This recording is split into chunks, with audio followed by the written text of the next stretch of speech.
नमस्कार दोस्तों, मैं प्रदीप कुमार आपका स्वागत करता हूं मेरे इस चैनल पे। And today I will going to discuss about proof evidence and who can be and who can not be a witness. तो चलिए समझते हैं proof, disproved and not proved. After evidence section 3 में प्रूफ, डिसप्रूव, नॉट प्रूव का definition दिया गया है। A fact is said to be proved when, after considering the matters before it, the court either believes it to exist or consider its existence so probable that a prudent man ought, under the circumstances of the particular case, to act upon the supposition that it exists. So what matters can be considered by a court to prove a fact? तो इसमें मैं आपको mnemonics दे देता हूँ, जैसे कि SDJM, SQRPE। SDJM मतलब sub division judicial magistrate जैसे होता है वैसे आप लोग याद कर सकते हैं, और SQRP और AAP भी बोल के आप लोग याद कर रख सकते हैं। उसके बाद E फॉर एविडेंस आता है, तो S for spot visit, D for demeanour of witness and party, J for judicial notice, M for material object, A for facts admitted, और A for admissibility, P for presumption, E for evidence. इन सारे चीज़ों को मिला के हम लोग किसी भी केस में प्रूव कर सकते हैं। इस चार चीज़ों की ज़रूरत पड़ती है।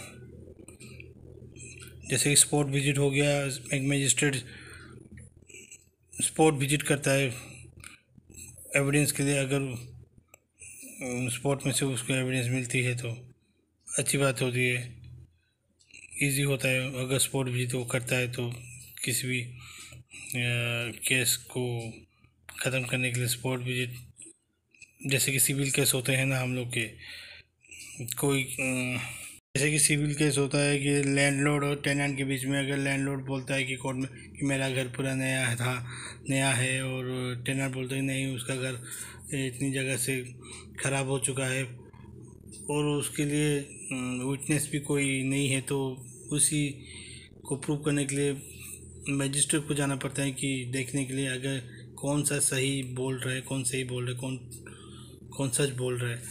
तो स्पॉट विजिट तो ज़रूरी है।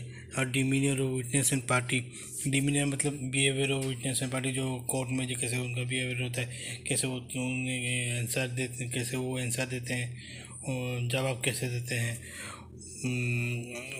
उसे डिमीनियर कहते हैं। और तो जुडिशियल नोटिस मटेरियल ऑब्जेक्ट, जो मर्डर केस में अगर चाकू इस्तेमाल हुआ था वो एक मटेरियल ऑब्जेक्ट है। ऐसे सारे सब बहुत सारी चीज़ें मिला के फैक्ट को प्रूव किया जाता है। और उसके बाद हम लोग आते हैं who can be a witness, जो कि 118 से 134 के बीच में बताया गया है, हु कैन बी और who can not be a witness, section 118 to 134।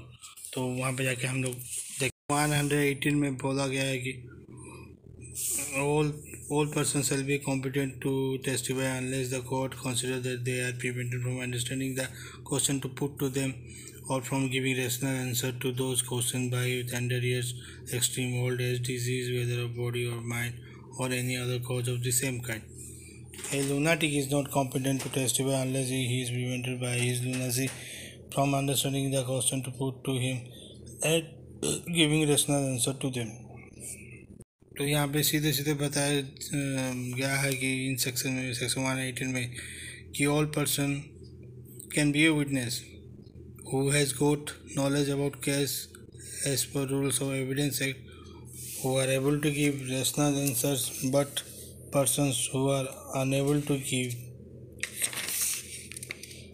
rational answers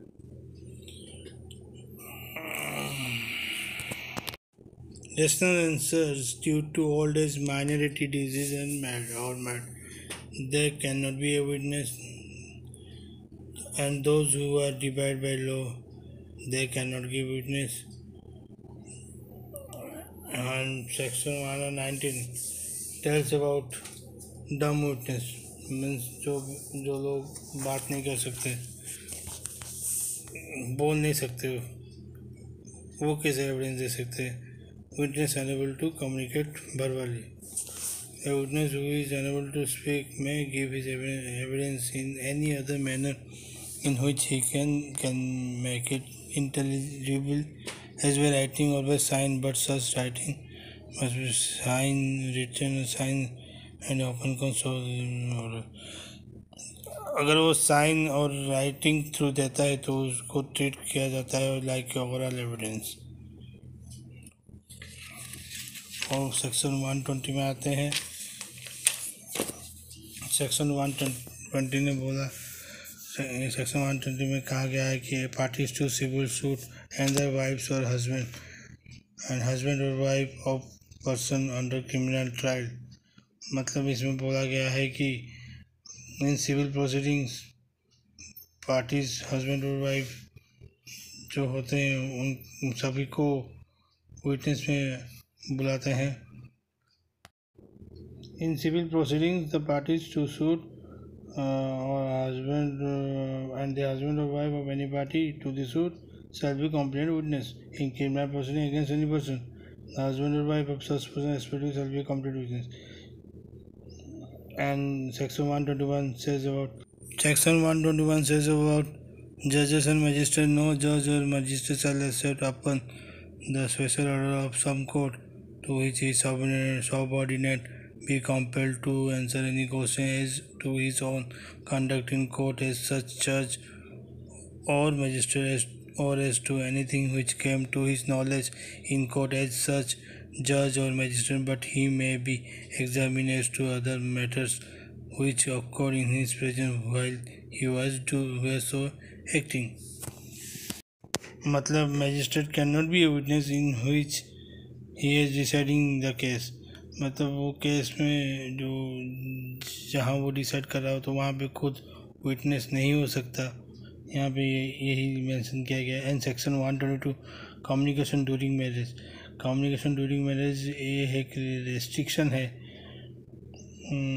section 120 का, जो कि हस्बैंड और वाइफ के बीच में जो कम्युनिकेशन होता है वो रेस्ट्रिक्ट है।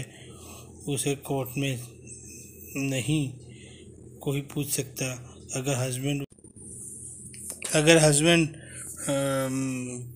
कोई भी गलत काम करता है, अगर चोरी करता है, मान लीजिए चोरी करके उसकी वाइफ को बताता है कि मैंने चोरी किया, और उसी केस में अगर उसको पकड़ा जाता है बाद में, बट उसको कोर्ट उसकी वाइफ को कंपेल नहीं कर सकता है कि तुम्हें बताया होगा कि वो चोरी किया है तो तुम बताओ।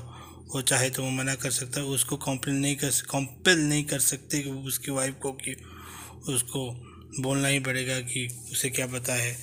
जैसे कि वहाँ पे लिखा गया है, no person who is or has been married shall be compelled to disclose any communication made to him during marriage by any person to whom he is or has been married, nor shall be permitted to disclose any such communication unless the person who married or his representative consents except in suits between married person or proceeding in which one married person is prosecuted for any crime committed against the other। मतलब यहाँ बताया गया है कि दोनों के बीच जो communication है पूरा सुरक्षित है, उसको कोई भी कंपेल नहीं कर सकता, एडवोकेट या कोर्ट कोई भी उसको फोर्स नहीं करता, नहीं कर सकता वाइफ को कि बताने के लिए उनके बीच क्या कम्युनिकेशन हुआ है।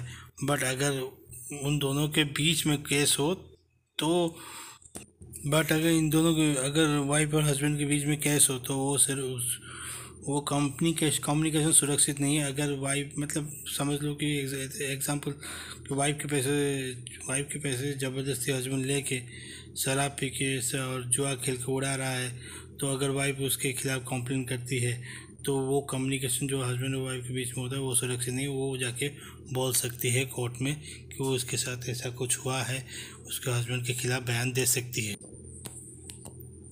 तो वहाँ पे कम्युनिकेशन जो